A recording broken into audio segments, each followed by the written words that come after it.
Good morning, brothers and sisters. Please stand as we begin our Eucharistic celebration.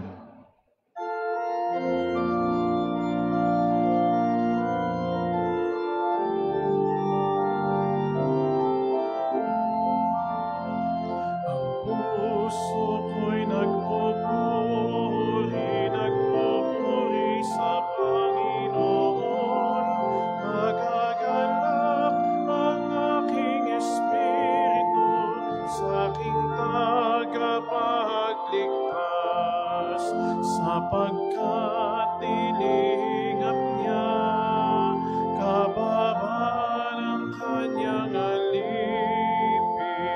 Kapalad ang pangalan ko sa lahat ng mga bansa. Ang puso ko'y napupuri sa Panginoon. Nagagalak ang aking espiritu sa aking tagapagligtas. In the name of the Father, and of the Son, and of the Holy Spirit. Amen.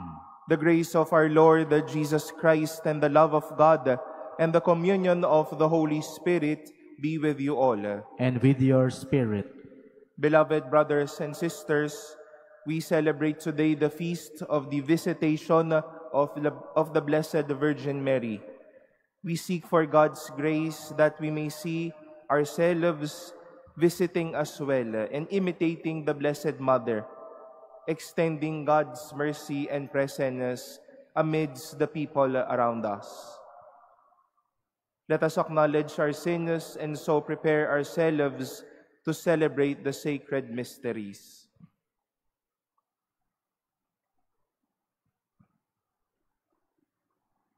Lord Jesus, you are mighty God and Prince of Peace. Lord, have mercy. Lord, have mercy. You are Son of God and Son of Mary. Christ, have mercy. Christ, have mercy. You are Word made flesh and splendor of the Father. Lord, have mercy. Lord, have mercy. May Almighty God have mercy on us, forgive us our sins, and bring us to everlasting life. Amen. Glory to God in the highest.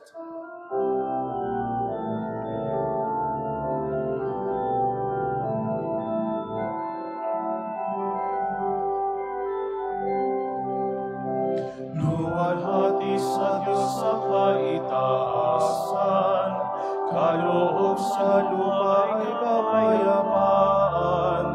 Pinupuri ka at ipinagdarangal, sinasamba ka namin sa dakilang kalwalhatian.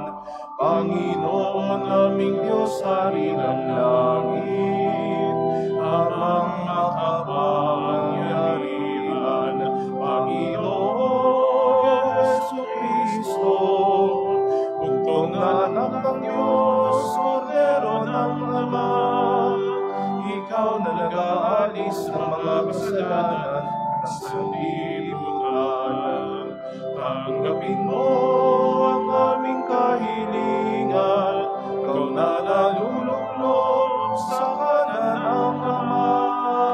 Maawa ka sa amin, ikaw lamang ang banal na Panginoong Jesucristo, kasama ng Espiritu, sa luwalhati ng Ama. Amen. Amen. Amen. Amen.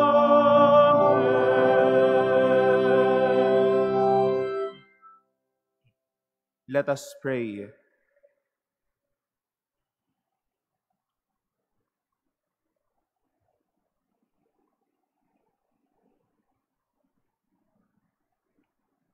Almighty, ever-living God, who while the Blessed Virgin Mary was carrying your Son in her womb, inspired her to visit Elizabeth, grant us, we pray, that faithful to the promptings of the Spirit, we may magnify your greatness with the Virgin Mary at all times.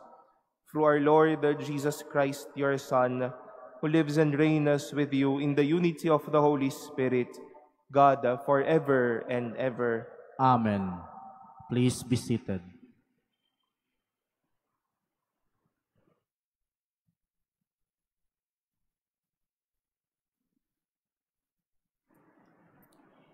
A reading from the book of the prophet Zephaniah. Shout for joy, O daughter Zion. Sing joyfully, O Israel. Be glad and exult with all your heart, O daughter Jerusalem. The Lord has removed the judgment against you. He has turned away your enemies. The King of Israel, the Lord, is in your midst. You have no further misfortune to fear. On that day, it shall be said to Jerusalem, Fear not, O Zion, be not discouraged.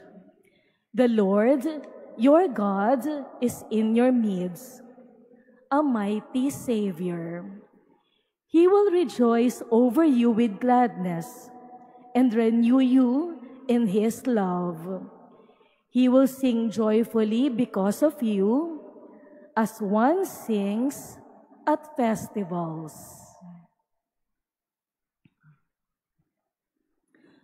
The word of the Lord. Thanks be to God. Among you is the great and Holy One of Israel. Among you is the great and Holy One of Israel. God indeed is my Savior. I am confident and unafraid. My strength and my courage is the Lord, and He has been my Savior. Among you is the great and the Holy One of Israel. Give thanks to the Lord, acclaim His name. Among the nations, make known His deeds. Proclaim how exalted is His name. Among you is the great and the Holy One of Israel.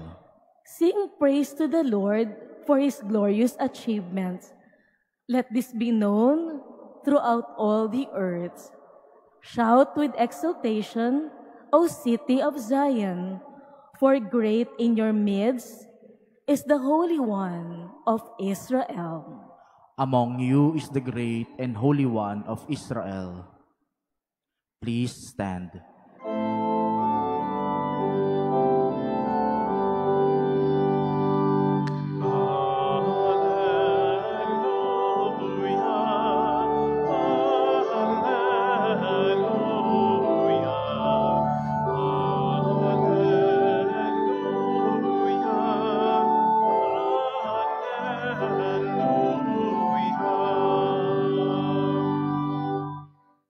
Blessed are you, O Virgin Mary, who believed that what was spoken to you by the Lord would be fulfilled.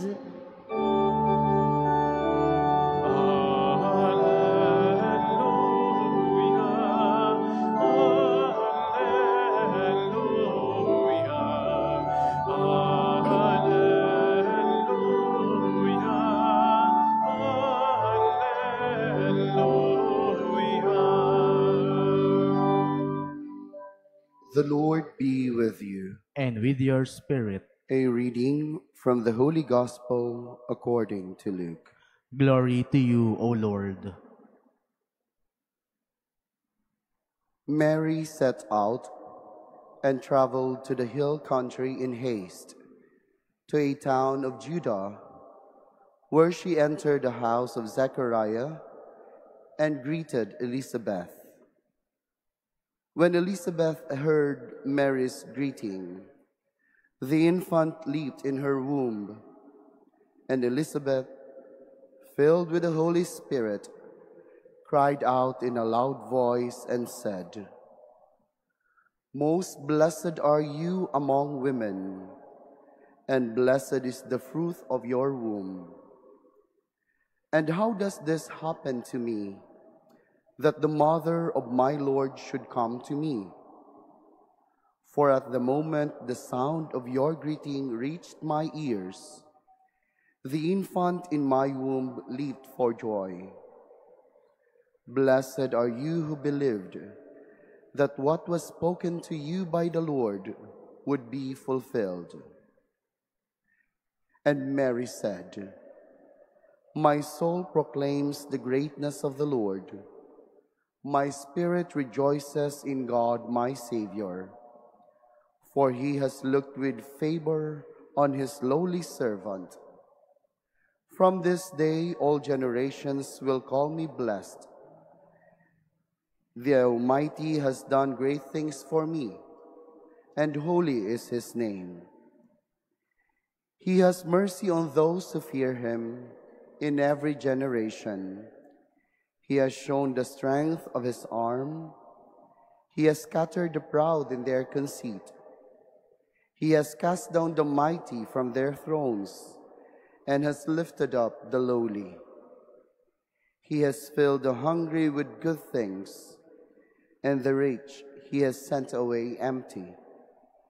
He has come to the help of his servant Israel, for he has remembered his promise of mercy, the promise he made to our fathers, to Abraham and his children forever. Mary remained with her about 3 months and then returned to her home. The Gospel of the Lord. Praise to you, Lord Jesus Christ. Please be seated.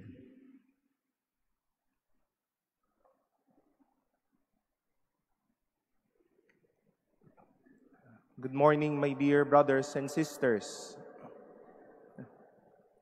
Before we begin our reflection this morning, we wish to recognize and welcome our dear pilgrims from all over Manila, from all over the Philippines. Most especially, we welcome in our midst Father Ryan and his companions from the Diocese of Virac, the Neo-Catechumenal Way Community. We welcome each other here at the Manila Cathedral. Maligayang pagdating po.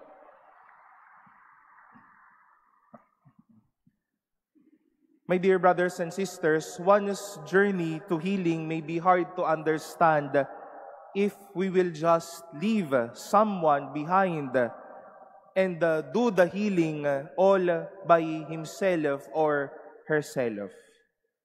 Kahit ba ho alam natin na parang ito ay normal na nangyayari, na sa mga ospital may mga iniiwan na pasyente o mga nagpapagaling o sa mga lugar ng pagpapagaling, masakit isipin na iwan ang isang may sakit o ang isang taong may pinagdadaanan.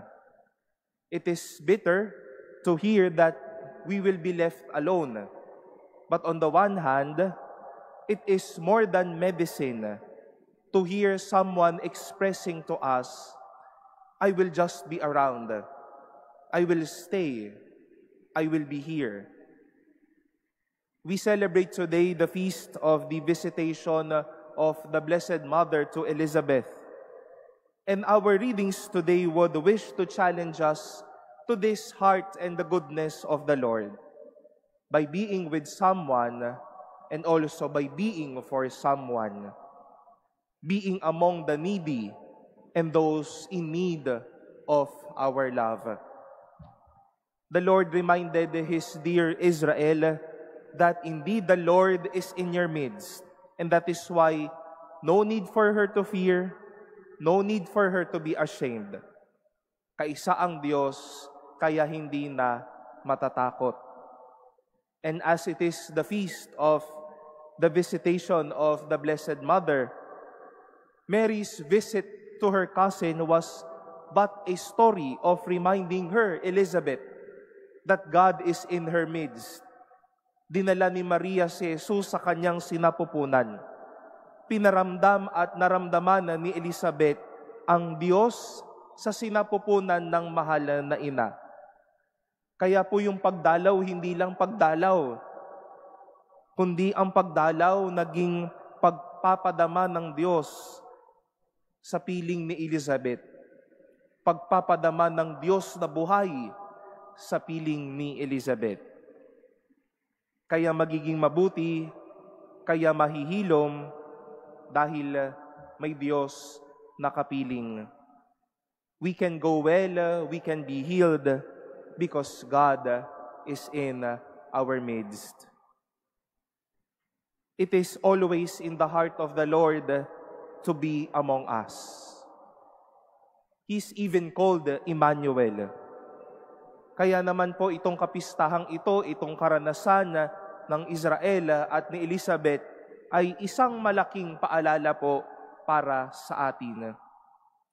We will encounter people groping for life, wanting for healing, wanting mercy, wanting life, wanting presence, praying for love, thirsty for a friend, excluding or maybe isolating himself or herself, being among them, being for them, and being with them is already gospel or good news to them.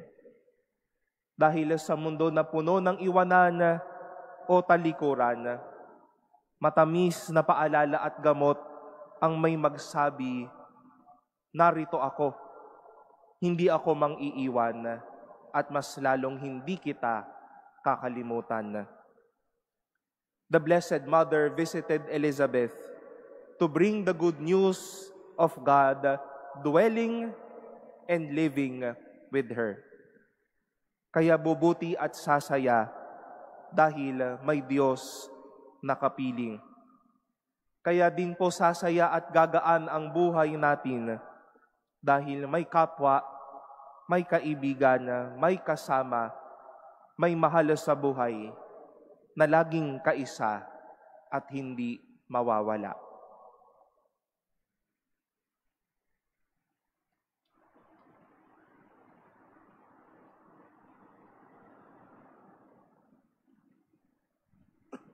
Please stand. Elizabeth was honored by the visit from the mother of her Lord, but Mary only wished to share her joy. As we rejoice on this feast day, let us bring our prayers to the Father who cherished these chosen women. For every prayer we shall say, Lord, hear our prayer. Lord, hear our prayer. That the Church may fully open its heart to God's Word and proclaim it with joy to all peoples and cultures, let us pray to the Lord. Lord, hear our prayer. That leaders of nations may devise programs for building a better world in the spirit of Mary's humble service, let us pray to the Lord. Lord, hear our prayer. That through the inspiration of the Blessed Virgin Mary, we may intensify our efforts in creating a better social order, let us pray to the Lord. Lord, hear our prayer. That we may show concern for the sick by visiting them and encouraging them, let us pray to the Lord. Lord, hear our prayer. That those who have died may find in Mary a true refuge, let us pray to the Lord. Lord, hear our prayer. We commend to the Lord all the intentions offered in this Mass, our own intentions and our prayers for one another.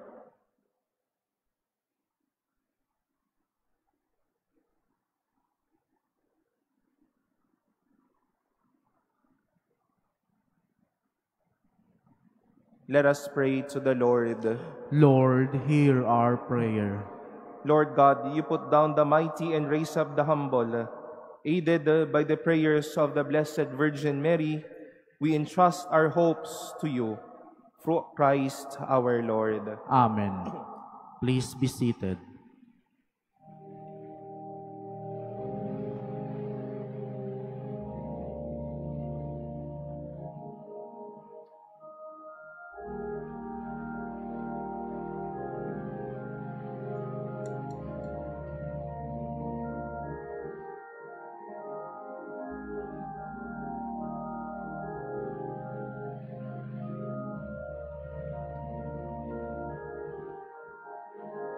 Blessed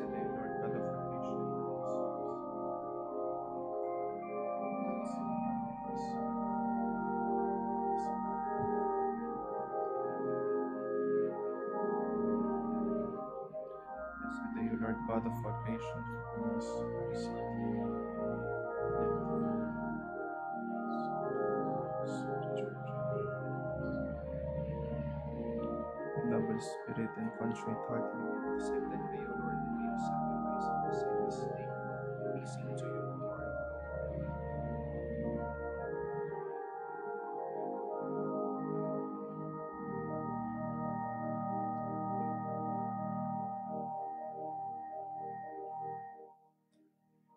Please all stand. Pray, brothers and sisters, that my sacrifice and yours may be acceptable to God, the Almighty Father. May the Lord accept the sacrifice at your hands for the praise and glory of His name, for our good and the good of all His holy church. May our offering of this saving sacrifice be acceptable to you, to your majesty, O Lord, as you were pleased to accept the charity of the most blessed Mother of your only begotten Son, who lives and reigns forever and ever. Amen. The Lord be with you. And with your spirit, Lift up your hearts. we lift them up to the Lord. Let us give thanks to the Lord our God. It is right and just. It is truly right and just, our duty and our salvation, always and everywhere to give you thanks, Lord, the Holy Father, Almighty and eternal God, and to praise, bless, and glorify your name on the feast day of the Blessed Ever Virgin Mary. For by the overshadowing of the Holy Spirit, she conceived your only begotten Son, and without losing the glory of virginity, brought forth into the world the eternal light, Jesus Christ our Lord. Through him the angels praise your majesty, dominions adore, and powers tremble before you. Heaven and the virtues of heaven and the blessed seraphim worship together with exaltation. May our voices, we pray, join with theirs in humble praise as we acclaim. Holy, holy, holy Lord God of hosts, heaven and earth are full of your glory. Hosanna in the highest. Blessed is he who comes in the name of the Lord. Hosanna in the highest. Please kneel.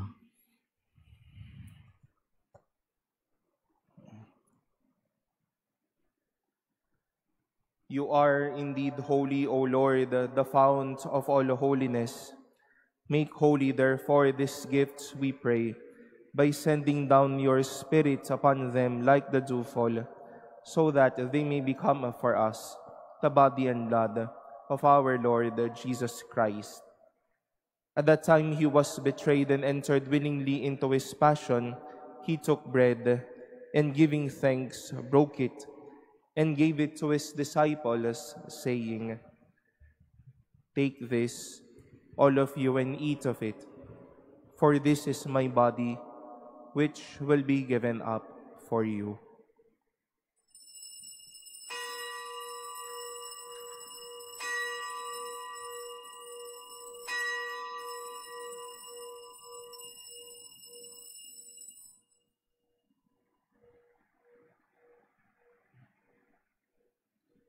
In a similar way, when supper was ended, he took the chalice, and once more giving thanks, he gave it to his disciples, saying, "Take this, all of you, and drink from it, for this is the chalice of my blood, the blood of the new and eternal covenant, which will be poured out for you and for many for the forgiveness of sins. Do this in memory of me.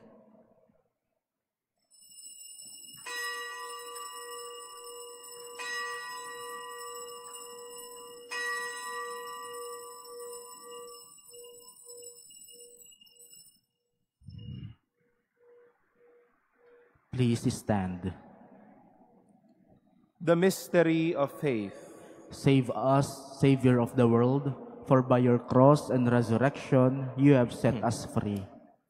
Therefore, as we celebrate the memorial of his death and resurrection, we offer you, Lord, the bread of life and the chalice of salvation, giving thanks that you have held us worthy to be in your presence and minister to you.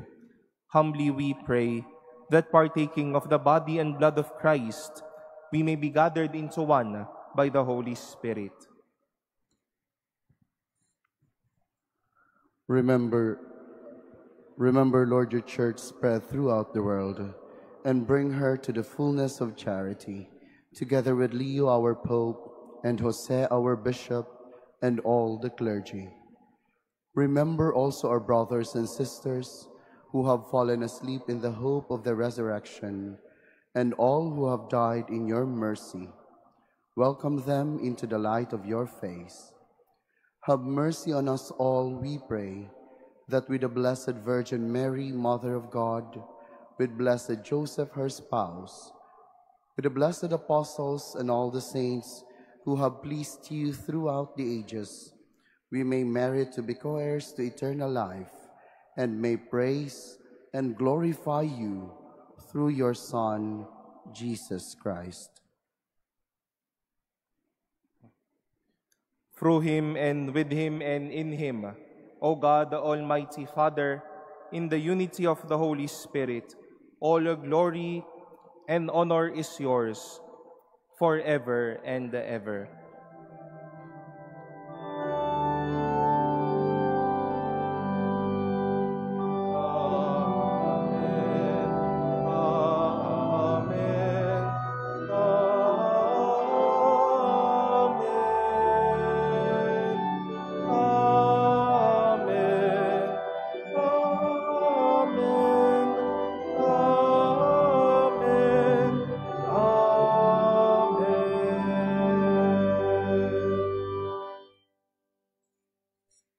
With longing for the coming of God's kingdom, let us offer the prayer Christ himself taught us. Our Father, who art in heaven, hallowed be thy name. Thy kingdom come, thy will be done on earth as it is in heaven. Give us this day our daily bread, and forgive us our trespasses, as we forgive those who trespass against us. And lead us not into temptation, but deliver us from evil. Deliver us, Lord, we pray, from every evil. Graciously grant peace in our days, that by the help of your mercy, we may be always free from sin and safe from all distress, as we await the blessed hope and the coming of our Savior, Jesus Christ. For the kingdom, the power, and the glory are yours, now and forever. Lord Jesus Christ, who said to your apostles, "Peace I leave you, my peace I give you," look not on our sins, but on the faith of your church, and graciously grant her peace and unity in accordance with your will, who live and reign forever and ever. Amen. The peace of the Lord be with you always. And with your spirit. Let us offer each other the sign of peace.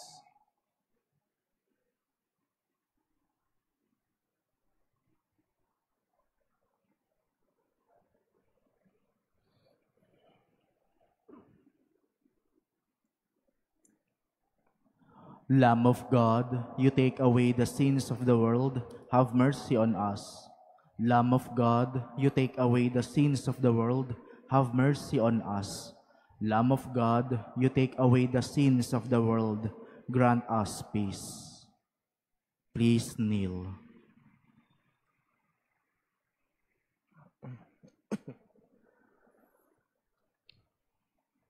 Behold the Lamb of God. Behold him who takes away the sins of the world. Blessed are those called to the supper of the Lamb. Lord, I am not worthy that you should enter under my roof, but only say the word, and my soul shall be healed.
Please stand.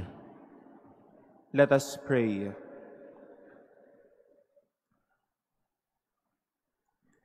May your church proclaim your greatness, O God, for you have done great things for your faithful.